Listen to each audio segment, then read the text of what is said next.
menerima undangan saya dalam acara pengimbasan budaya positif di SDN Pulau Gebang 11. Sebelum acara dimulai, saya berikan dulu waktu kepada Bapak Wakil Kurikulum untuk memberikan sedikit sambutan sebagai pembuka acara ini. Waktu dan tempat kami persilahkan Bapak. Ya, mau ngomong apa ini Pak ya?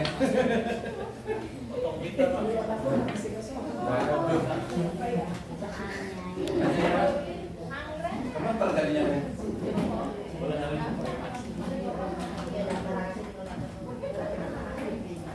Bismillahirrahmanirrahim.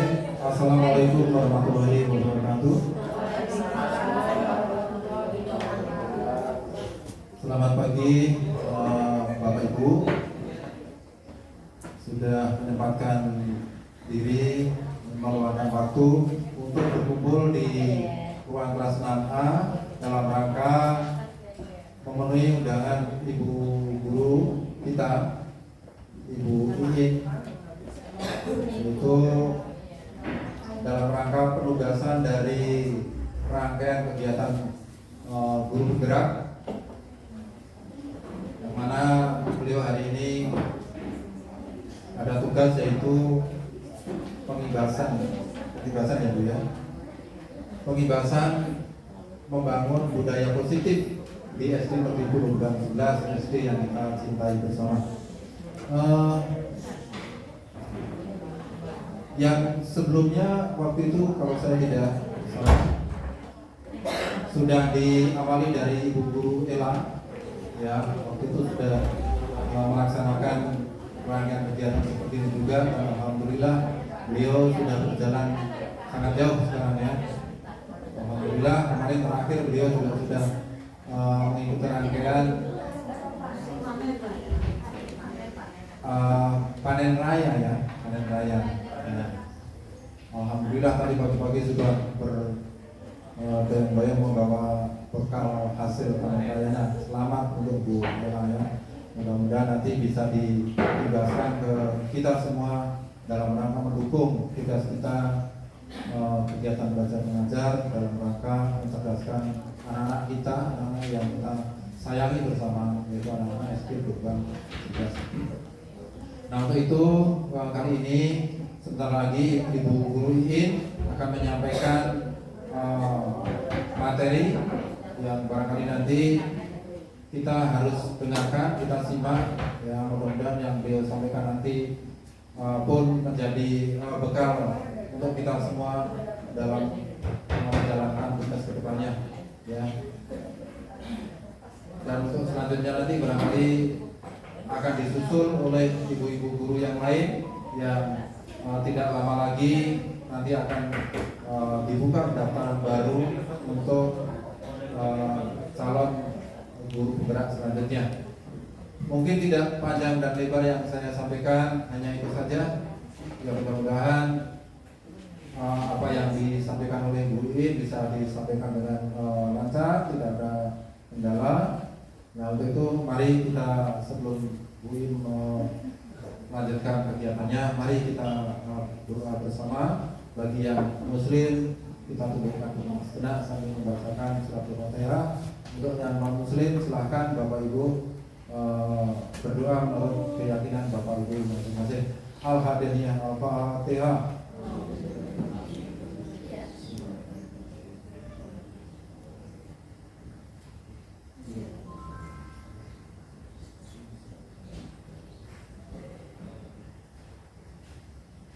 Selesai. Dan sebelum saya kembali ke tempat, terima kasih kepada Bu Ella yang sudah membantu Bu Iin demi kelancaran pelaksanaan kegiatan ini. Selanjutnya kepada Bu Iin dipersilahkan untuk melanjutkan kegiatannya. Terima kasih. Assalamualaikum warahmatullahi wabarakatuh. Oke baik, terima kasih Pak Kemat sudah membuka acara ini. Bapak Ibu, sebenarnya di sini adalah suatu kegiatan hanya mengimbaskan, artinya apa yang sudah saya pelajari selama pendidikan guru penggerak itu ditugaskan kepada kita untuk mengimbaskan kepada teman-teman. Supaya apa? Supaya ilmunya tidak sampai di kita saja. Itu tujuannya sebenarnya. Jadi saya mencoba memberanikan diri walaupun sebenarnya saya nggak punya pengalaman apa-apa, belum sama sekali dibanding senior-senior saya yang ada di sini. Saya tapi model keberanian karena penugasan izinkan saya memaparkan apa yang sudah saya dapatkan untuk bisa kita lakukan atau kita praktekkan di kelas kita masing-masing. Di sini ada salam guru penggerak. Semoga tadi yang diutarakan oleh Ibu Kepala Sekolah mengajak teman-teman untuk mendaftar. Saya aminkan, saya ajak teman-teman semua mari mendaftar karena di guru penggerak ini sangat banyak ilmunya. Jadi jangan terpaku kepada kurikulum merdeka, tidak. Yang dipelajari di guru penggerak itu bukan kurikulum merdekanya, tapi bagaimana kita bisa menguasai mengelola kelas dan nanti sampai kepada tingkat sekolah. Dibilang guru penggerak itu mau jadi kepala sekolah, bukan. Hanya kita dikasih cara seorang pemimpin di kelas itu seperti apa sih yang baik. Bukan jadi kepala sekolahnya itu hanya dampak dari kegiatan kita ini saja. Dan mau jadi kepala sekolah juga harus tes, nggak segampang yang kita bayangkan. Itu ya teman-teman ya. Di sini ada tergerak, bergerak dan menggerakkan, berarti kita harus tergugah dulu, tergerak dulu supaya bisa bergerak, baru bisa menggerakkan orang lain. Kalau kita nggak tergerak juga ya nggak menggerakkan. Ya mentok di situ aja. Dari tadi Ibu Kepala Sekolah udah bilang, ayo mendaftar ya. Kalau nggak tergerak juga ya mentok juga. Nah itu ya Bapak Ibu ya. Di sini acara saya adalah pengimbasan membangun budaya positif di SDN Pulau Gebang 11. Budaya positif ini artinya kebiasaan baik yang dilakukan di SDN Pulau Gebang 11. Saya percaya di kelas kita semua itu ada. Nanti kalau saya jelasin semua pasti bilang, oh iya saya udah. Hanya saja nggak kenal istilahnya. Waktu saya belajar ini juga begitu. Ini udah saya pelajari, udah saya lakukan di kelas. Tapi istilah-istilahnya kita yang nggak pakai. Itu ya teman-teman ya. Di sini membangun budaya positif di SDN Pulau Gebang 11 itu ini adalah kebiasaan atau disiplin yang sudah kita lakukan di kelas, cuma dikasih nama menjadi budaya positif, cuma tukar nama doang.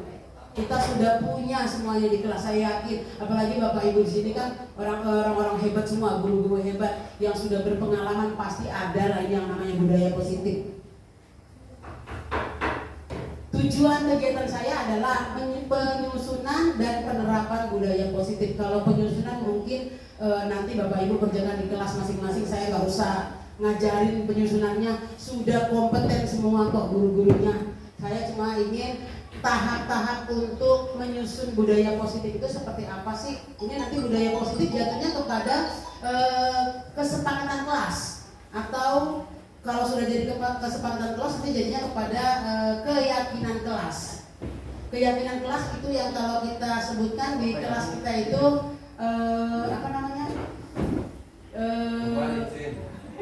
apa sih istilahnya ya kalau di kelas kita ya?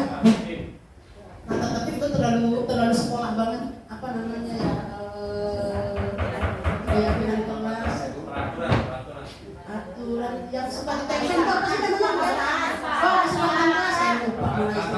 Kesepakatan kelas Pak. Kalau tata tertib itu udah pihak sekolah. Kesepakatan kelas. Dari sini nanti dari kesepakatan kelas muncullah budaya positif. Kenapa? Kesepakatan kelas itu yang biasa kita lakukan. Yang biasa kita lakukan itulah yang disebut dengan budaya positifnya. Nah kita semua udah punya kan? Pasti dalam saya udah pasti begitu. Salah satu tanggung jawab guru adalah menciptakan lingkungan positif oleh warga sekolah yang belajar, bekerja sama dalam menciptakan kebiasaan-kebiasaan baik sehingga tumbuhlah karakter baik yang akan menghasilkan budaya positif. Nah inilah tugas dan tanggung jawab sebagai guru. Yang selama ini kita itu menganggap guru itu adalah guru yang mengajar, padahal setelah kita pelajari tugas guru itu bukan mengajar. Tugas guru itu adalah menuntun. Karena ini ada di filosofi Bapak Ki Hajar Dewantara, Bapak pendidikan kita. Tadinya saya sudah kepedean Bapak Ibu, saya itu pikir saya itu sempurna jadi guru. Ternyata setelah saya pelajari filosofi Ki Hajar Dewantara ini, memang layaklah beliau itu sebagai Bapak pendidikan. Yang tadinya saya itu kepedean, saya yang ibu pendidikannya. Kenapa? Saya sudah ngajar mengikuti kurikulum, menilai, kemudian memberikan refleksi kepada anak. Wah, saya ini ibu-ibu pendidikan. Ternyata enggak. Sama filosofi Ki Hajar Dewantara itu sangat-sangat jauh sekali. Karena apa? Yang pertama itu filosofinya setiap anak mempunyai kodrat alam dan kodrat zaman yang berbeda. Kodrat ini artinya kebiasaan dari rumah. Nah, yang kita lakukan selama ini kebiasaan dari rumah, tinggalkan di rumah, nggak boleh dibawa ke sekolah seperti itu. Ternyata menurut Ki Hajar Dewantara itu semua dibawa ke sekolah, tinggal kita tugasnya menuntun kemana anak murid kita tadi.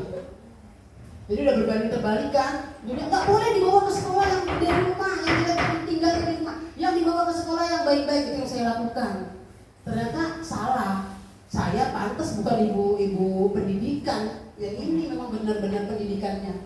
Yang kedua, pembelajaran itu berpihak pada anak. Ini yang kodrat-kodrat yang berbeda itulah yang mau kita tuntun di kelas sehingga anak itu kebutuhannya sesuai dengan apa yang dia punya dari rumah. Kemudian berpihak kepada anak artinya memberikan kepada anak kebebasan itu. Bukan kebebasan guru yang saya tuntut selama ini. Kamu harus KKM-nya 72 baru bisa naik kelas. Tidak, ternyata semuanya harus dengan kasih sayang. Nah, saya udah guru belum ya? Oh belum. Saya bukan guru jadinya. Kalau menurut versi si Bapak Ki Hajar Dewantara. Kemudian di kelas itu diupayakan supaya anak merasakan merdeka saat belajar. Inilah istilah merdeka, inilah makanya muncul kurikulum merdeka. Merdeka itu maksudnya seperti apa ya? Anak jangan merasa tertekan. Itu ternyata merdekanya. Tadi sudah disinggung pagi-pagi tadi. Yang merdeka itu seperti apa? Untuk P5 juga bebas. Ya bebas, memang bebas. Hanya ada koridornya, ada yang harus kita turuti atau kita ikuti aturannya. Ya KKM udah nggak perlu lagi di sini jadi patokan. Nah, benar nggak sih kita jadi guru? Ternyata enggak ya. Mengikuti filosofinya Ki Hajar Dewantara. Nah, yang kemudian memanusiakan manusia yang datang ke kelas kita, ya kita manusiakan caranya bagaimana? Ya ini tadi yang berpihak kepada anak. Nggak bisa, tuntutan kita itu tidak bisa lagi menuntut target kurikulum kita. Nah, kemarin ini kita bertanya juga soal yang ini Bapak Ibu. Saya bertanya, pasti saya bertanya ini langsung. Kenapa kurikulum itu harus ada KKM kalau memang harus seperti ini berpihak pada anak? Jawabannya apa? Makanya Bu cepat-cepat temannya jadi guru penggerak supaya ini bisa berubah. Itulah jawabannya. Kalau anak teman-teman yang sudah jadi guru penggerak, semuanya sudah jadi pimpinan, bisa memimpin, KKM itu kita ubah semua. Akhirnya kita menjadi merdeka belajar, sekolah yang merdeka, benar-benar merdeka, tanpa KKM, tanpa target kurikulum. Nah itulah endingnya nanti pendidikan di Indonesia yang kita harapkan dari guru-guru penggerak ini. Makanya ya teman-teman, daftar biar bebas dari KKM. Ini miskonsepsi yang sering terjadi di kelas. Guru mengontrol murid, ya pasti kita yang nyuruh pakai baju seragam ini, pakai baju ini, pakai ini, bukumu sampulmu dia tentukan kok sampul buku. Nah itu mengontrol semuanya. Yang kedua, membuat murid merasa bersalah. Ini paling sering. Mohon maaf itu ada salah ketik. Merasa bersalah itu maksudnya kamu kenapa begitu? Kan ibu nggak suka seperti itu. Nah itu salah satu yang merasa bersalah. Jadi anaknya langsung, apalagi anak SD ya.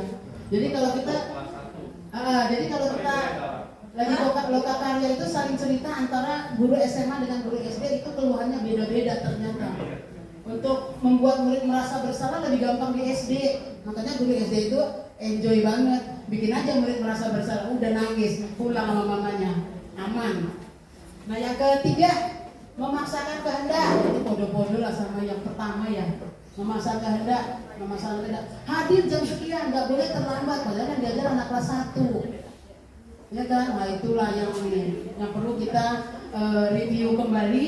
Yang sudah miskonsepsi yang sudah kita lakukan selama ini. Penguatan positif.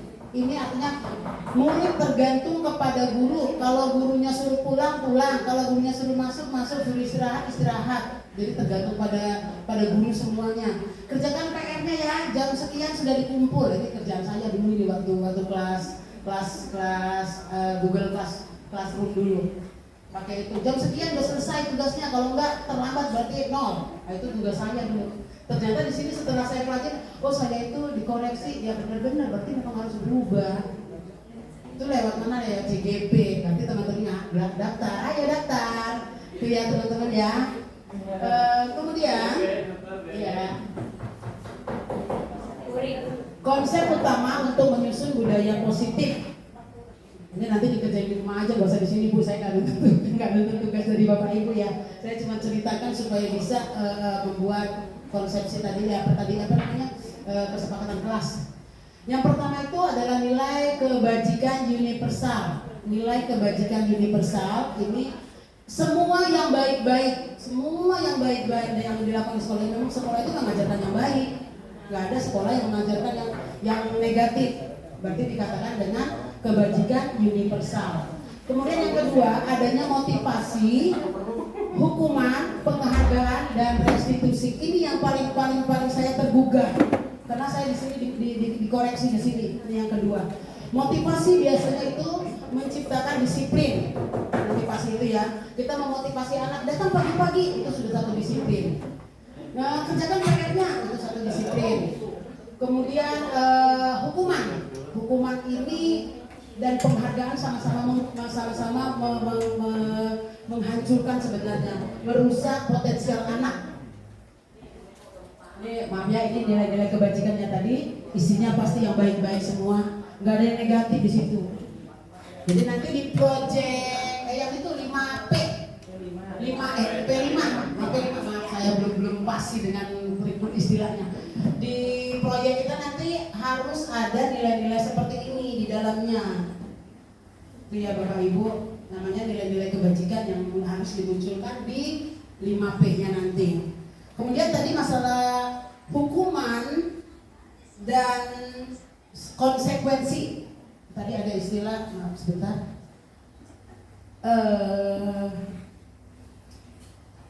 Hukuman dan konsekuensi. Ini bedanya apa ya? Kalau di sekolah, kalau tingkat sekolah namanya hukuman. Hukuman itu yang ada dadakan. Misalnya ada anak yang datang terlambat, terus kita kamu terlambat, ini cuci WC, misalnya gitu, bersih WC. Nah, itu semuanya hukuman.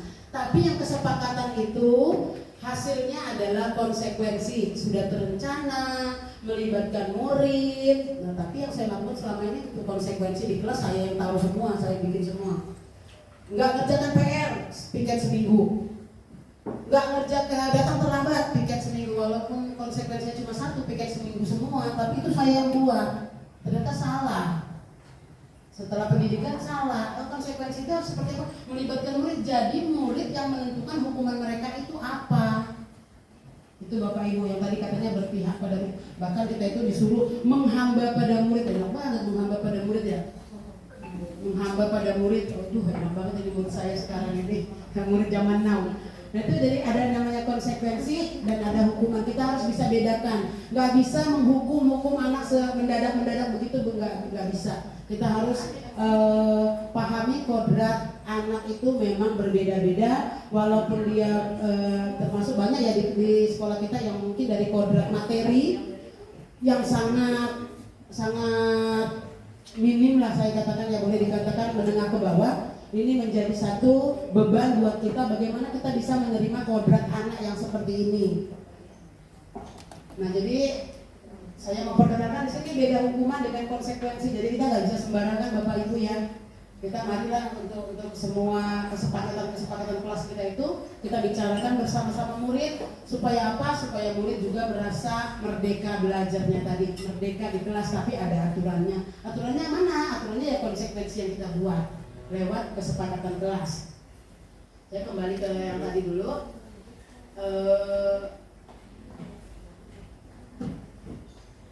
Di sini ada motivasi, itu nanti akan memunculkan disiplin. Kita motivasi dulu. Yang pertama itu ngapain ya cara memotivasinya? kasih hukuman dan konsekuensi. Tapi tadi yang saya katakan, ingat bahwasanya hukuman dan konsekuensi itu berbeda.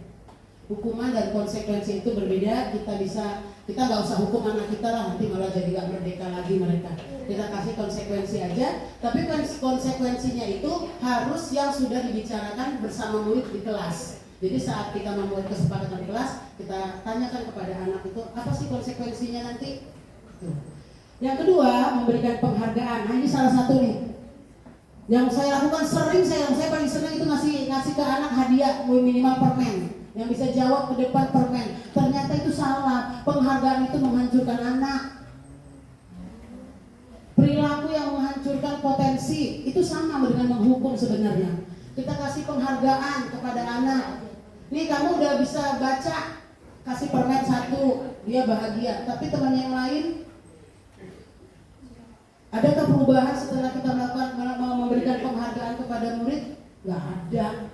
Adanya murid yang maju yang itu aja, yang dapat hadiah yang itu aja. Berarti kan tidak memotivasi anak. Penghargaan itu berarti tidak memotivasi anak. Kadang-kadang penghargaan itu hanya bersifat sementara. Anak mengerjakan hanya untuk mendapatkan permen tadi. Jadi mulai sekarang kita sama-sama stop penghargaan. Supaya apa? Anak-anak kita merasakan tidak ada pembedaan antara mereka. Mereka punya kodrat zaman dan kodrat alam yang harus kita hargai bersama-sama. Kemudian yang berikutnya ada restitusi. Ini artinya menciptakan kondisi murid untuk memperbaiki kesalahan sehingga memiliki karakter yang lebih kuat. Artinya di sini apa? Kondisi tadi, kodrat-kodrat anak yang berbeda itu harus kita perbaiki.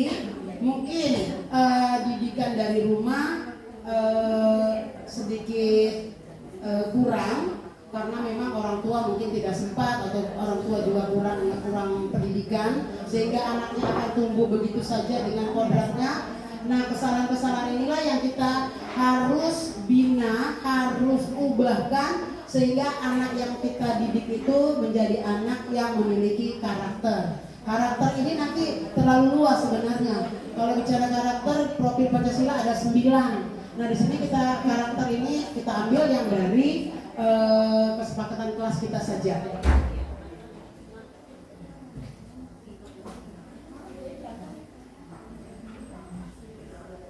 Nah, ini Bapak Ibu dampak dari kita memberi penghargaan.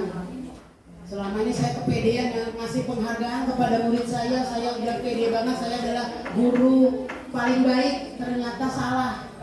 Inilah dampak dari penghargaan yang saya beri. Yang pertama itu tidak efektif, karena apa? Benda yang dibuat karena persyaratan tertentu, ya itu sudah pasti.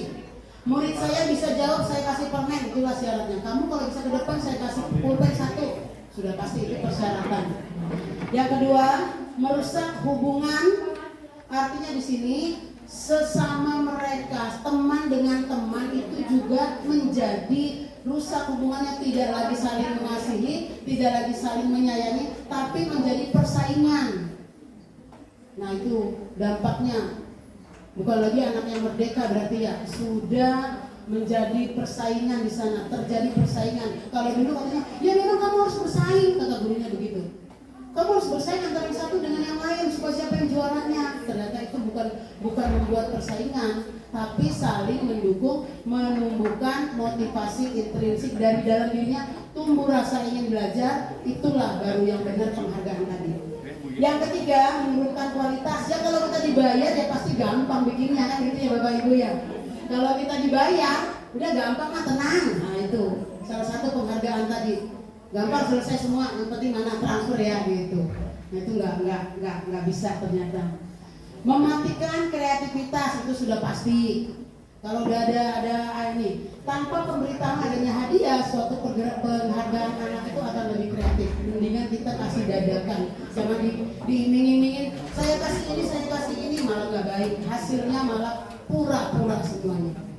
Yang terakhir, penghargaan itu adalah menghukum. Ini yang tadi saya katakan. Penghargaan dan hukuman itu sama-sama merusak potensial anak. Menghukum itu bagaimana? Yang dapat ranking ya itu aja.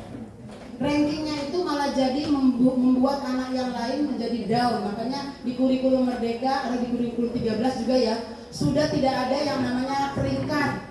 Tapi saya masih lakukan di kelas saya. Padahal udah jelas-jelas pemerintah bilang tidak ada peringkat. Tapi saya kalau bagi rapot kemarin masih saya tulis nilai tertinggi, bukan peringkat ya intinya nulisnya. Nilai tertinggi ya sama aja dengan peringkat ya Bapak Ibu ya.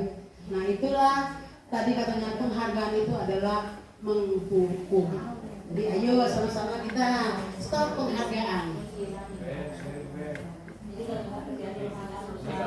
Ya, mending dimotivasi dari dalam. Ayo belajar yuk gitu. Kalau penghargaan yang lomba itu Pak Cahyo itu adalah persyaratan. Tadi kan ada tadi katanya begini. Ada ini tidak ada bukannya syarat persyaratan saja. Syarat untuk menjadi juara satu dia harus bisa ini kayak apa namanya harus bisa langkah tegak maju jalan itu harus lurus, tidak ada merong-merong dikit-dikit gitu. Juara satu berarti dia hanya targetnya ke situ saja. Itu yang lainnya nggak bisa. Itu ya Pak Cahyo ya masalah pengen. Tapi boleh dilakukan secara satu kegiatan yang besar. Ini masalah di kelas Pak Cahyo. Oke.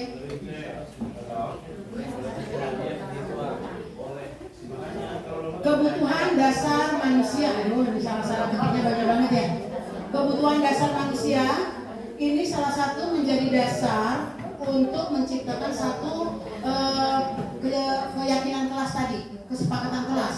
Kita harus tahu kebutuhan dasar manusia itu apa dia bertahan hidup. Mungkin kalau bertahan hidup kita buat tadi ada anak yang harus ikut ngamen dulu. Terus kita buat kesepakatan kelas kita yang menuntut bayar atau memberi sesuatu, misalnya memberi origami. Tentu ini untuk anak-anak yang membutuhkan waktu untuk membantu orang tua mencari nafkah, ini sangat masalah. Jadi kita harus tahu dulu dasar anak murid kita itu seperti apa sih kebutuhan dasarnya, berarti harus kenal dulu pribadinya. Makanya sebelum nanti masuk ke ajaran baru ini, makanya saya ibu minta hari ini gabungin gitu supaya apa, supaya nanti bisa dicobakan untuk di awal masuk sekolah. Kita mengenal dulu ekonomi orang tua murid kita seperti apa sih sehingga dia bisa bertahan hidup untuk bisa sekolah. Jadi setelah kita tahu nanti ekonominya ini, kita bisa memilah anak yang mau kita suruh membeli origami, mau membeli krayon, mau membeli yang barang-barang lain. Nah ini kita bisa pertimbangan kita. Nanti bisa dijadikan kepada anak lain untuk bisa berbagi. Kemudian yang kedua, merasa diterima. Anak ini merasa diterima, punya teman, punya keluarga, kelompok di mana dia bisa bergabung. Kadang-kadang ada anak di kelas itu merasa terkucilkan oleh temannya. Itu banyak mungkin di kelas kita ya, karena mungkin tidak bisa bergaul atau dari orang tuanya sudah didoktrin tidak usah banyak macam-macam di kelas. Itu ada itu, anak saya juga kayak gitu kan. Kalau di kelas itu baik-baik aja, padahal anak SD kan nggak mungkin seperti itu. Nggak mungkin baik duduk manis ngudel, kan nggak mungkin. Nah itu merasa dia diterima. Kita memperhatikan anak-anak kita di kelas supaya bisa terima. Yang satu suka menyendiri, mungkin kita bisa tanyakanlah kenapa bisa menyendiri. Apalagi diomelin orang tua, apalagi ada masalah dengan temennya bertengkar, itu mungkin ya.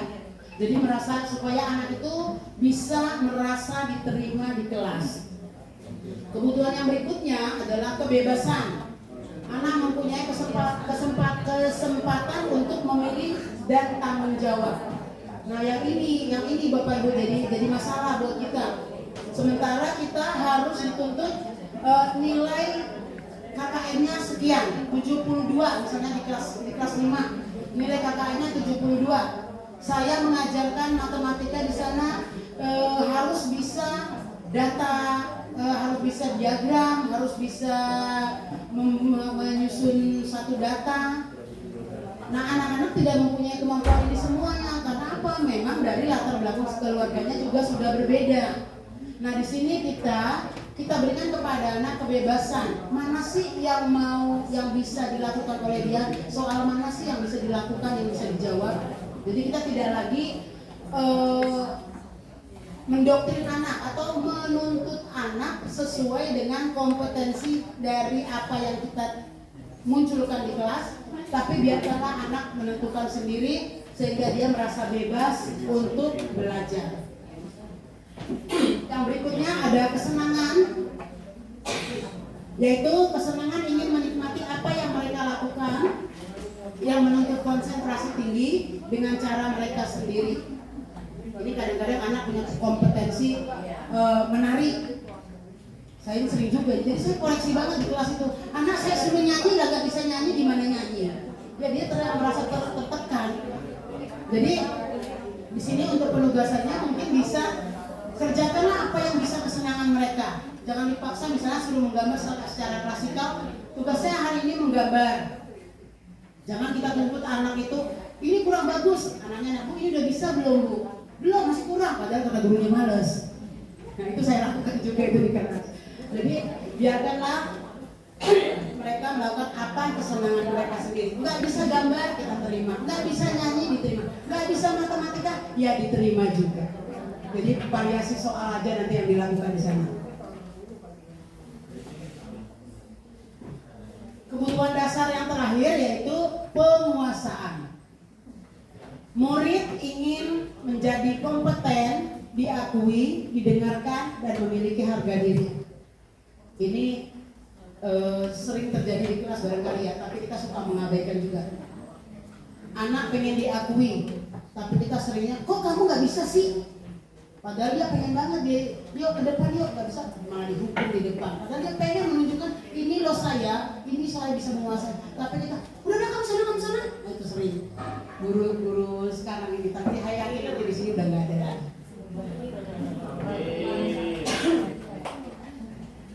Posisi kontrol bagi guru sebagai penghukum, iya saya lakukan. Bapak Ibu juga koreksi ya, bukan saya doang ya. Pembuat merasa bersalah, iya, jadi anaknya sampai nangis. Sebagai teman, bisa jadi, tapi dikit-dikit mungkin ya. Pemantau, bukan. Manajer, manajer ya. Bisa jadi. Yang paling sering kita lakukan adalah 1, 2. Itu ya Bapak Ibu ya.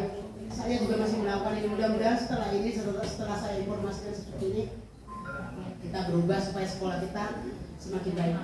Murid kita juga betah di sekolah, merasa nyaman, merdeka belajarnya dapat. Menghukum ini kata-kata juga bisa ya, fisik juga bisa. Tapi saya yakin di sini udah gak ada lagi yang pakai fisik. Tapi kata-kata itu tidak bisa lepas dari kita. Karena apa? Masih dari lahirnya seperti itu. Kamu nggak boleh, kamu kenapa sih? Nah itu kan penghukuman ya. Kamu kenapa nggak ngerjain PR? Mama kamu tidur, saya begitu. Mama kamu main HP, itu hukum namanya. Padahal itu nggak boleh. Membuat merasa bersalah. Kok kamu gitu kan ibu jadi sedih. Nah anaknya juga jadi bermasalah seperti itu. Anaknya malah jadi sedih. Kalau kita mengatakan seperti itu, ibu kan jadi ditegur kepala sekolah. Lah itu anak bisa merau-rau itu di kelasnya nanti. Kalau kita sampai membuat dia merasa bersalah. Sebagai teman ini mungkin bisa ya. Kita suka mendekati anak kok. Nanya, kamu udah makan? Itu kan dari sebagai teman. Bercanda-canda, itu sering kita lakukan. Sekarang yang pemantau, inilah yang posisi paling yang bisa dipakai oleh guru di kelas sebagai pemantau dan manajer. Manajer ini artinya mengatur kelas itu. Jadi kita nggak lagi 1, 2 itu bolehlah dikurangi lah Bapak Ibu di kelas ya. Kita jadilah sebagai manajer supaya tercipta suasana kelas yang benar-benar menerima kodrat anak. Dan tadi ada kodrat alam dan ada kodrat zamannya. Manajer ini maksudnya gimana sih?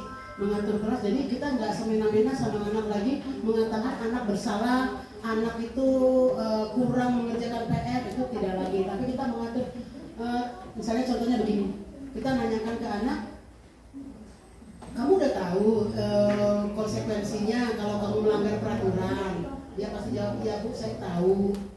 Nah sekarang kamu gimana caranya supaya tidak melanggar konsekuensi? Mungkin itu yang bisa kita tanyakan. Biarkan anak yang mencari jawabannya. Itulah di manajer ini. Biarkanlah anak mencari jawabannya, biarkan anak yang menentukan hukumannya sendiri. Jangan kita yang menghukum anak. Itu akan mengakibatkan satu trauma kepada dia. Apalagi kalau kita sudah menghukum, nah itu udah anak itu besoknya udah gak mau sekolah barangkali kalau di kelas 1. Kalau di kelas 5, kalau kita sudah hukum, dia udah diam aja ke kita, gak ada sapaan lagi. Adanya manyun sampai pulang. Nah kalau sudah manyun sampai pulang, bagaimana dia mau menerima pelajaran? Makanya dari itu Bapak Ibu, ini adalah posisi kontrol bagi guru yang sering kita lakukan. Tapi marilah kita berubah, bukan hanya karena CGP, bukan. Kalau ini memang kita lakukan sama-sama di sekolah, mari kita lakukan sebagai pemantau dan sebagai manajer. Itulah nilai terbaik dari seorang guru, sehingga anak-anak merasa merdeka belajar. Yang terakhir makanya adalah restitusi. Proses menciptakan kondisi murid untuk bisa memperbaiki kesalahan sehingga bisa kembali kepada keadaan semula dengan karakter yang lebih kuat. Ini banyak kesalahan-kesalahan yang sudah dilakukan, tapi kita nggak pernah menyadari ini harus saya restitusi. Kesalahan anak ini nggak pernah kita mau perbaiki. Ya udah kamu bersalah aja, pulang besok datang udah kondisinya baik. Kita harapan kita seperti itu. Padahal tidak, anak itu tetap membekas di dalamnya. Kalau kita melakukan restitusi supaya anak tadi memperbaiki kesalahannya, pasti si anak juga akan tertarik kepada kita. Dan si anak juga akan tertanam karakter yang lebih kuat lagi di dalam dirinya. Contohnya lagi bertengkar, kita langsung hukum, udah di depan, berdiri, satu kaki diangkat. Itu anak akan trauma dan tidak mau lagi berdamai dengan kita. Dia akan lanjutkan terus traumanya. Tapi kalau kita restitusi, kita lakukan kondisi atau perbaikan kepada kesalahan dua anak yang bertengkar tadi, maaf aja, misalnya gitu kan. Atau ya udah, nggak usah lagi berbuat seperti itu. Anak itu akan mempunyai karakter yang lebih kuat, yaitu saling memaafkan. Itu ada tadi dinilai nilai-nilai kebajikan. Itu caranya tadi. Saya cuma berbagi ya teman-teman. Saya juga masih mencoba untuk melaksanakan langkah-langkah untuk memperbaiki kesalahan murid. Muridnya udah salah, langsung dihukum. Itu udah kebiasaan kita.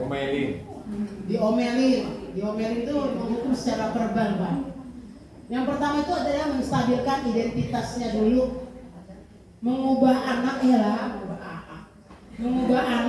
dari yang gagal menjadi karena kesalahan menjadi sukses. Iya, ini yang sambil ngantuk-ngantuk Pak, semalam sampai jam 11 malam. Pak, lo bahasa dulu dapat 6. Menstabilkan identitas anak ini, mengubah anak dari yang gagal karena kesalahan menjadi sukses. Jadi gagal karena kesalahan dia, bukan karena memang dari orang tuanya, bukan, tapi karena kesalahan dia sehingga dia gagal. Nah, kita di sini bisa menstabilkan identitasnya. Artinya apa? Kita tanya, kenapa sih kamu seperti itu? Kenapa gagal? Nah, itu. Jadi si anak akan meyakini nanti, iya Bu, saya tadi datangnya terlambat. Oh iya Bu, tadi mama saya nggak beliin pulpen Bu, jadi saya nggak bisa nulis. Nah itu artinya menstabilkan identitas si anak. Jadi anak tersebut masih punya identitas sendiri. Saya belum anak yang tertuduh, belum anak yang dimarahi, jadi masih berani ngomong. Yang kedua, validasi tindakan yang salah. Sebenarnya guru telah paham kebutuhan anak di balik tindakan yang salah. Artinya gini Bapak Ibu, kita itu sebenarnya udah tahu, karena kita udah tahu kodrat anak tadi ya. Misalnya sifat anak dari rumah itu udah tahu. Oh ini anaknya ini mamanya suka main HP sampai malam-malam, berarti kurang perhatian ini anaknya kan gitu. Datang ke sekolah, kujeluk-kujeluk terlambat 10 menit. Kita tanya, kita validasi tindakan yang salah aja kita validasi. Karena dia udah tahu.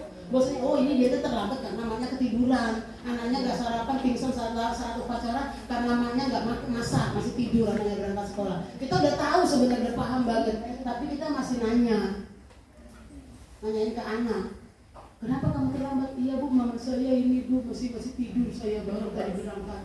Kalau kita udah tahu, jadi itu nggak perlu ditanyakan lagi sebenarnya. Cuma kita validasi aja. Yang lainnya itu seperti apa sih caranya kamu supaya tidak terlambat lagi? Itu aja Bapak Ibu, besok-besok kalau ada yang terlambat ya Ibu UKS, jangan ditanya lagi Ibu UKS, mamanya kamu kenapa pingsan? Mama saya nggak masak, itu jangan lagi Ibu UKS. Udah stop menanyakan itu. Yang terakhir menanyakan keyakinan.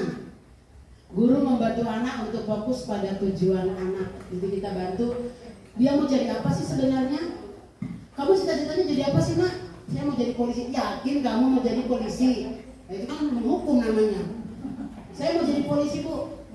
Terus supaya bisa polisi kamu juga mana? Olahraga Bu, kan gitu. Jadi anak semakin yakin dia akan sampai ke titik cita-citanya tadi. Nah inilah untuk memperbaiki kesalahan-kesalahan anak tadi Bapak Ibu yang disebut dengan restitusi. Jadi kita nggak tahu main tunjuk. Mari kita berubah. Bukan karena guru penggerak tapi karena udah dapat ilmu informasi dari saya. Ada segitiga restitusi. Jadi tadi caranya untuk yang tadi ada menstabilkan, ada validasi, ada menanyakan keyakinan. Jadi kita yang paling utama itu adalah menstabilkan dulu. Itu langkah pertama tadi. Apa yang tadi sudah saya ini kan ya, setiap orang pasti pernah melakukan kesalahan. Ya pasti pernah lah, nggak ada lah yang sempurna di bumi ini. Pernah melakukan kesalahan, tapi kita jangan langsung doktrin yaitu salah. Kita harus kembalikan identitas dia. Karena pernah nanya-nanya menghukum dengan cara verbal. Gitu ya. Ini Bapak Ibu, mari kita coba. Itu ada kata-kata. Mari kita coba. Nah, keyakinan kelas ini kita buatkan dari tapi curah pendapat terlebih dulu. Artinya kita harus tahu tugasnya murid apa, yang bukan tugas murid itu apa. Murid juga harus tahu tugas guru apa, yang bukan tugas guru juga apa. Itu masuk kepada curah pendapat. Jadi kita buatkan nanti ada satu kolom atau ada kertas sama-sama di kelas gitu ya Bapak Ibu, nanti awal masuk sekolah supaya dapat keyakinan kelasnya, supaya anak-anak merasa merdeka. Mereka yang menentukan konsekuensi mereka dalam kita. Di sini curah pendapatnya itu biarkan anak menuliskan yang menentukan tugas guru itu apa sih, yang bukan tugas guru itu apa sih, biarkan aja anak yang menentukan. Jadi mereka tahu batasan-batasannya nanti. Tapi untuk anak, mereka juga harus tahu tugas anak itu apa, tugas murid itu apa, yang bukan tugas murid juga harus tahu. Biarkan mereka yang bercurah-curahan di sana. Setelah itu kita catatlah apa yang dicurahkan murid tadi. Nah sekarang lagi canggih nih pakai apa begini juga bisa tulisnya semuanya apa dicurahkan anak di kertas tadi. Setelah ditulis semuanya, anak-anak boleh lihat proyektornya seperti ini. Mereka baca sendiri apa yang mereka tuntut. Kemudian kita susunlah keyakinan kelas. Tapi dengan catatan harus kalimatnya positif. Jangan ada kata-kata tidak lagi di sana. Tidak boleh jahil kepada teman, itu udah nggak ada. Menyayangi teman gitu ya Bapak Ibu. Tidak terlambat, datang tepat waktu. Kan udah beda jadinya. Kalau kata tidak kita pakai berarti jadi nanti anak-anak memikirkan yang negatif terus. Jadi kita cobalah untuk berpikir positif. Kita tanamkan pada anak-anak kita dulu bagaimana cara berpikir positif. Ya kita mulai dari keyakinan kelas. Menyusun keyakinan kelas dengan kalimat-kalimat yang positif, otomatis kata tidak itu akan hilang dari pikiran kita. Jadi yang berikutnya meninjau kembali atau meninjau ulang keyakinan kelas secara bersama-sama. Setelah ditulis semuanya anak-anak yang dicurahkan anak-anak, kemudian kita susun menjadi poin-poin supaya lebih ringkas, kemudian ditinjau secara bersama-sama oleh anak-anak juga. Jangan gurunya yang meninjau karena kesepakatan mereka. Karena mereka yang melakukan keyakinan mereka yang akan melakukan di kelas. Guru hanya sebagai penuntun saja. Setelah ditinjau ulang secara bersama-sama, tuliskanlah di kelas, di kertas, kemudian ditempel di dinding kelas. Inilah yang menjadi kesepakatan kelas. Jadi itu ya Bapak Ibu untuk membuatkan satu kesepakatan kelas tadi. Ini contoh curah pendapatnya.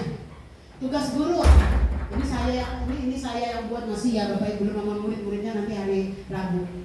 Ini contohnya aja, mungkin Bapak Ibu mau bikin juga supaya enak kerjasamanya dengan murid.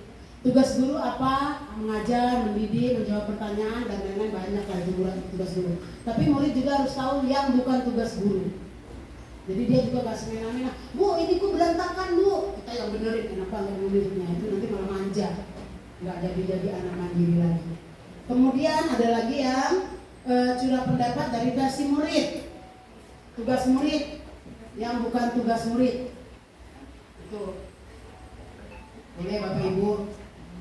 Kalau masih kurang juga ya boleh ditambahkan. Mau bikin versi baru, monggo silakan, bebas, kan bebas merdeka belajar. Gambaran. Ya ini hanya gambaran saja. Jadi sebelum nanti membuat keyakinan kelas, buatkan dululah curah pendapat antara murid dengan guru. Selagi masih awal pelajaran baru, mari kita sama-sama memulai membuat keyakinan kelas kita. Yang nanti akan muncul budaya positif. Budaya positif ini nanti akan diimplementasikan dalam visi sekolah. Tapi kemarin visi sekolah baru dibentuk yang baru. Jadi mungkin 3 hari ke depan juga saya akan seperti ini lagi, mohon bantuannya Bapak Ibu, buat saya dukungannya untuk menentukan visi misi saya, bukan lagi visi misi sekolah, karena sekolah baru dibentuk oleh Bu Ella beberapa bulan yang lalu. Jadi nanti yang saya buatkan adalah visi misi saya di kelas. Jadi tapi tetap saya akan berdiskusi dengan Bapak Ibu. Ini untuk untuk dipahami. Terima kasih sudah mengikuti imbasan ini, semoga bermanfaat. Ini saya sedikit ada budaya positif yang akan saya lakukan Bapak Ibu. Saya mohon maaf banget. Ini yang saya amati. Jadi kemarin begini, saat menentukan budaya positif itu, saya langsung konsultasi dengan fasilitator saya. Saya minta, saya bicara tentang pupuk yang sudah saya sounding ke Ibu Kepala Sekolah. Saya langsung di sana, budaya positif saya nanti saya mau buat komposting Bu pasir gitu ya. Terus datang Ibu pasirnya, Ibu jangan langsung jauh ke sana, Ibu masih belajar budaya positif. Itu nextnya aja nanti di kegiatan selanjutnya. Yang budaya positif apa yang Ibu sudah lihat langsung di sekolah, keadaan anak-anak di kelas, keadaan anak-anak di sekolah, misalnya saat upacara. Saya mohon maaf banget. Yang saya amati, saya ambil dari segi agama Bapak Ibu. Ya, mungkin Bapak Ibu karena secara umum semuanya berdoanya sama, kemudian bacaannya juga sama. Saya mikir kok anak saya yang beragama non muslim malah jadi bengong. Malah dulu sebelum Bu Eni pensiun dia titip pesan ke saya itu, Bu ini tuh ajarin dong yang agama Kristen belajar berdoa. Saya kaget banget benar. Saya ngajarin, saya pikir gitu. Jadi sini agama yang sih bukan saya mau ngajar versi agama, bukan. Saya hanya meminta versi berdoanya kalau diizinkan. Ini yang mau saya ambil budaya positif saya, nanti saya jadikan di visi saya. Saat berdoa mungkin ada karya begini Bapak Ibu. Saya ini dulu di kelas, saya melihat murid saya ada yang Kristen 3 orang.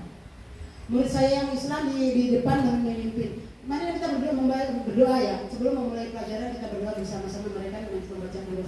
Murid saya yang Kristen ini cuma liatin saya, coret-coret lihat temannya begini gitu. Setelah itu saya perhatikan selama bersetahun ya di kelas bahkan. Dan yang kedua itu saat upacara juga, bukan upacara, apa namanya? Saat lihat itu loh Pak Cayo. Apa kabar anak-anak? Gitu ya. Alhamdulillah luar biasa, Allah Akbar kan itu. Mohon kalau saya ucapkan musik. Itu otomatis yang Kristen nggak mau ucapin karena mereka juga takut gitu ya. Nah mungkin dari segi positif saya ambil karena saya juga memandang kodrat anak, kodrat alam dan kodrat zaman. Kodrat alam itu anak itu nggak bisa menentukan ibu aku mau lahir dari bapak yang ini, aku mau lahir dari ibu yang ini, aku mau jadi anak orang kaya, nggak bisa. Dia lahir dengan sendirinya sudah ada garisnya dan tidak bisa diubah.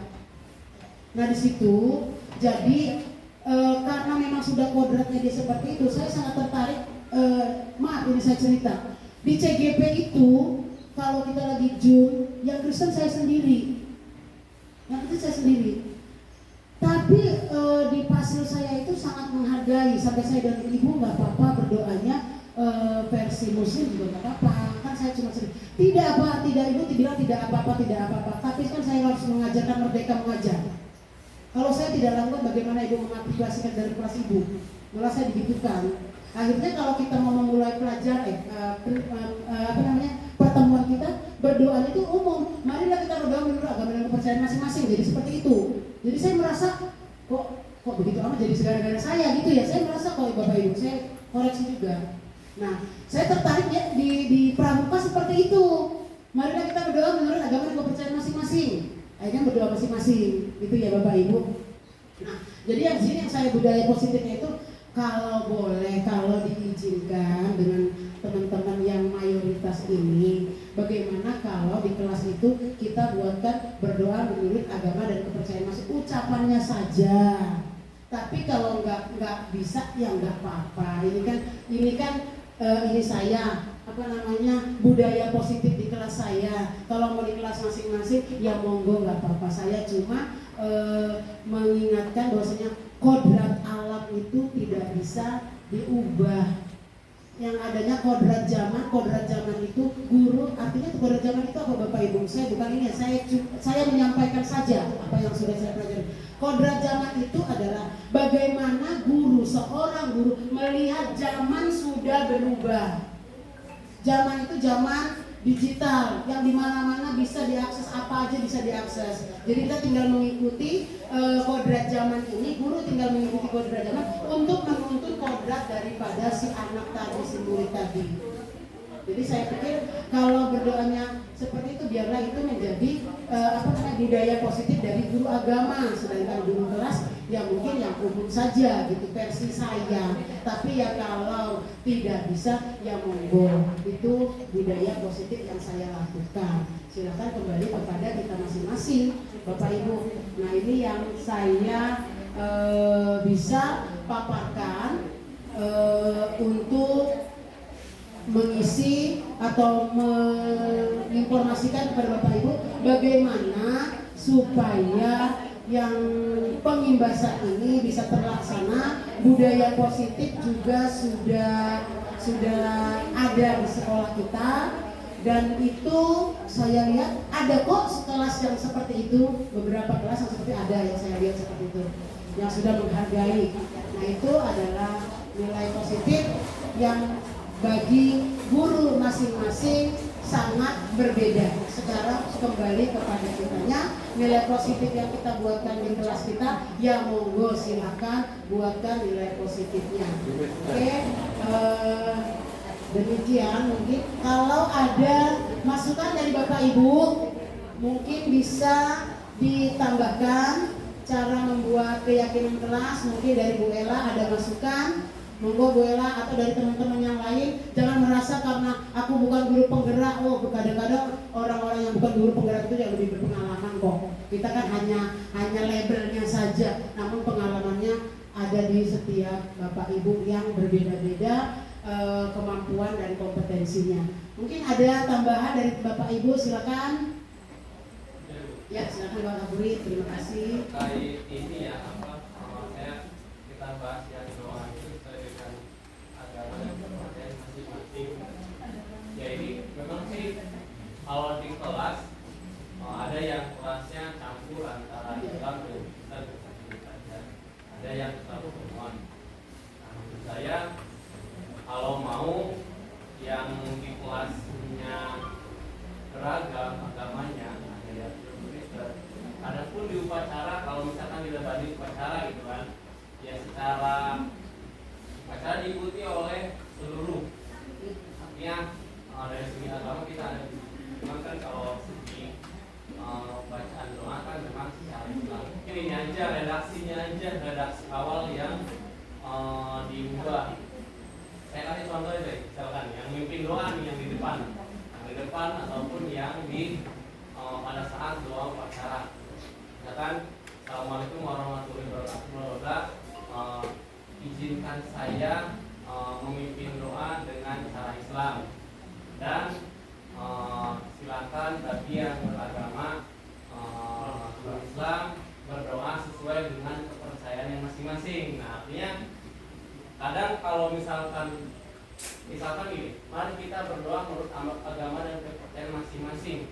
Berarti kayak gitu biasanya doanya itu di dalam hati ya. Di itu saya baca mungkin saya lihat di kelas sebelumnya Bu pasti di dalam hati masing-masing ya. Kalau sekolah mau menentukan ya silakan mau di dalam hati masing-masing. Kayaknya kalau untuk ruangan kelas ini ya harus dilafalkan gitu ya. Makanya gitu aja, misalkan izinkan saya memimpin doa dengan cara Islam dan bagi yang beragama non-Islam agar berdoa menurut kepercayaan masing-masing. Artinya itu sudah bentuk saling menghargai gitu, saling menghargai bahwa ya di sini juga ada yang beragama non-Muslim gitu. Termasuk nanti pada saat upacara.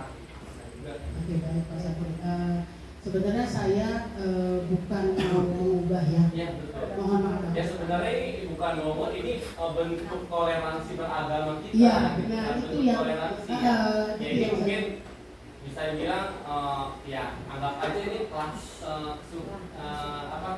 kelas punya Bu Iin dan sebagainya gitu kan. Tapi ini suatu bukan ya suatu bentuk unggahan untuk kita juga semua gitu kan. Oh, ternyata kita juga harus loh itu toleransi. Artinya kan kita selama ini ngajarin toleransi beragama. Iya. Tapi pada pelaksanaannya ada yang mungkin minoritas yang saya nggak diperhatiin gitu, rasanya gitu. Mungkin itu aja redaksi awalnya gitu. Ya baik. Sebenarnya begini Pak Sapri, mohon maaf kembali, bukan maksud saya untuk mengubah kebiasaan kita ya. Kita itu fleksibel aja. Yang saya pikirkan tadi juga begitu Pak Sapri. Di kelas itu mau melafalkan silakan. Bahwa itu makanya tadi saya bilang itu mungkin jadi budaya positif dari guru agama. Dan mungkin yang kelas yang dianya itu memang muslim semua, ya monggo saja. Kita juga nggak bisa batasi kan. Nah, bagi yang ada muslim dan non muslimnya mungkin akan lebih baik seperti itu. Tapi kadang-kadang murid ini kan Pak Sapri mau mengatakan yang itu kan dia nggak mau berpanjang-panjang kata-kata di kelas. Nah, makanya kita ya kan? artinya budaya positif kita bangun. Ya, oke, baik. Redaksi pijakannya. Oke, Pijakan misalkan izinkan saya memimpin doa dengan agama Islam dan bagi yang beragama non-Muslim agar berdoa sesuai dengan kepercayaan masing-masing. Ya, oke banget Pak Sapri. Oke banget, terima kasih banget masukannya. Tapi di sini untuk di upacara, karena upacara kenegaraan jadi biasanya ke muslim. Bukan artinya kita mau mengubah yang upacara kita ya. Upacara pun itu kalau doanya mah udah diubah, cuman hanya redaksi prolog awalnya saja. Oke, ya baik. Iya. Menghargai bagian beragama non-Muslim. Iya, oke. Jadi itu Bapak Ibu mohon maaf, ini karena saya itu jujur waktu di pendidikan itu saya nggak terpikiran ke sana, cuma ada dari satu kelas saya itu ada dari ujung Cakung Barat yang di 968 itu 168 apa sih? Dia lah yang mengutarakan karena di sebelahnya 168. Di 168 itu di SMP dan SMA itu ternyata berdoanya itu tidak seperti di SD. Tadi saya pikir udah sama semua gitu kan. Nah setelah di sini dibuat visi sekolah, visi kelas ini terucaplah itu oleh si yang di Cakung Barat 0 berapa itu saya kurang tahu 02 kalau nggak salah itu. Nah terucaplah oleh dia mungkin karena di sebelahnya SMP ya, di sebelahnya SMP jadi melihat kenyataan seperti itu. Versi di SMP itu berdoanya berbeda, versi saya berbeda gitu. Dia membandingkan dan mengatakan kepada fasilitator kita. Akhirnya fasilitator memfasilitasi kita. Udah nggak usah jauh-jauh sampai ke composting, itu nanti di yang kedua aja. Yang sekarang ini buat apa yang ada kamu lihat di kelas kamu aja. Nah itulah makanya saya buatkan nilai positif saya di sini, budaya positif saya. Ya udahlah ikut teman aja karena memang sama kok kondisinya gitu. Itulah Bapak Ibu yang membuat saya mengambil budaya positif saya itu adalah cara berdoaan, hanya cara berdoanya saja. Saya nggak sampai ke dalam doa-doanya, nggak, saya juga nggak paham ya kan, cara berdoanya saja. Oke baik, apa ada lagi? Mungkin Bu Ella ada masukan Bu Ella? Nggak ada ya? Pak Kemat mungkin Pak Kemat masukan? Ya sama dengan Pak Sapri, paling nanti itu kan pengantarnya aja tadi ya, pengantarnya. Iya. Jadi untuk ya ini ajakan juga ya, untuk yang kelas-kelasnya ada yang beragama non-muslim, nanti mungkin dari bapak dan ibu gurunya memberi pengertian, menyampaikan ke anak didiknya pada saat berdoa itu yang Islam biasa membacakan doa seperti yang sudah kebiasaan. Lalu gurunya juga menyampaikan ke yang non-muslim itu, silakan pada saat anak-anak yang muslim berdoa, kemudian anak-anak yang non-muslim silakan juga berdoa menurut keyakinannya, ya, karena untuk panjang pendeknya berdoa kan berbeda. Iya, jadi nanti sambil diarahkan, kalau sudah selesai berdoa, ya tetap jaga ketertiban dan ketenangan. Itu jangan sampai nanti yang muslim masih berdoa, kemudian yang non-muslim sudah merasa selesai, kemudian karena merasa sudah selesai, kemudian berlaku yang barangkali bisa mengganggu doa yang lain.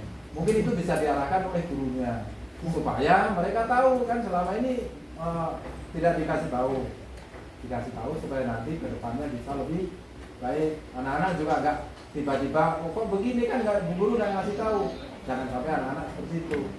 Ya mungkin itu aja, kan ini hanya pengantar penjelasan sebelum doa aja. Iya, baik. Mungkin baik. itu ya. Baik Pak Demak, terima kasih banget buat masukan-masukannya. Ya saya juga terima kasih Bapak Ibu. Boleh dong saya sedikit minta nanti ya Bapak Ibu ya. Saya harus buktikan bahwasanya budaya positif yang saya gaungkan di sekolah ini, pasti dong saya butuh buktinya untuk saya jadikan laporan. Jadi saya mohon nanti mungkin perwakilan aja satu-satu tingkat ya, kelas 1 satu orang yang berkenan lah di awal masuk sekolah nanti untuk membuatkan video sedikit saja penghantar tadi itu. Yang di kelasnya kebetulan agamanya ada yang berbeda. Iya, doanya kan maksudnya Pak gini, cara doanya kan gini. Saya cuma minta perkataan anak di depan tadi loh Pak. Iya, doanya tidak perlu karena itu tingkat aja. Nah, saya kan cuma sedikit doang untuk bukti saja bahwasanya di kelas itu sudah ada perubahan, sudah saling menghargai kodratnya gitu. Nah nanti mohon maaf Bu, saya potong Bu, untuk yang barangkali kelas 1, 2, atau 3 barangkali ya, anak-anak untuk menyampaikan pengantar itu kan mungkin kesulitan. Nanti yang menyampaikan ibu gurunya. Iya, oke. Kan itu hanya pengantar aja tadi kan. Iya. Hanya mengatakan bahwa untuk yang non-muslim silakan turut serta berdoa menurut keyakinan kalian masing-masing. Seperti itu. Iya. Nah itu harus ibu gurunya. Ya, oke. Baik, nanti saya yang pendekatan kepada satu-satu guru lah yang mau mengirimkan video ke saya. Cuman itu aja nih Bapak Ibu, videonya cuman dia untuk menyatakan bahwasannya itu sudah berdoa menurut agama dan kepercayaannya masing-masing, langsung di-cut.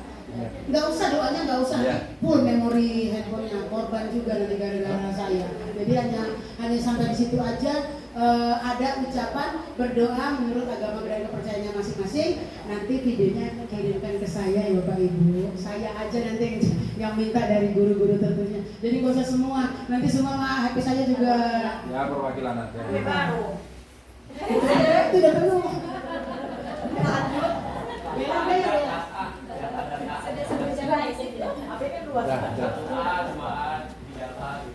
Itu ada yang beda aja. Yang B aja 1B, 2B, 3B, 3C. Ya kan? Ya, siapa yang ini ya? Oke. Udah 1 jam. Oke, Bapak Ibu, terima kasih saya ucapkan atas partisipasinya. Ini adalah bukti kerjasama yang buat di SDN Pulau Gebang 11 sehingga saya bisa melakukan pengimbasan ini. Besar harapan saya apa yang saya sampaikan tadi itu bisa dilakukan di kelas kita masing-masing, dan bila pun punya cara tersendiri monggo dilaksanakan juga. Karena apa? Karena saya yakin kita semua sudah biasa dengan keyakinan kelas, kesepakatan kelas, hanya tinggal istilahnya saja yang nggak kenal. Nah itu, jadi sini akhir kata saya ucapkan banyak-banyak terima kasih. Dan saya mengundang untuk Bapak Ibu yang lain untuk masuk di calon guru penggerak. Karena tadi sudah dimintakan oleh Ibu. Terima kasih.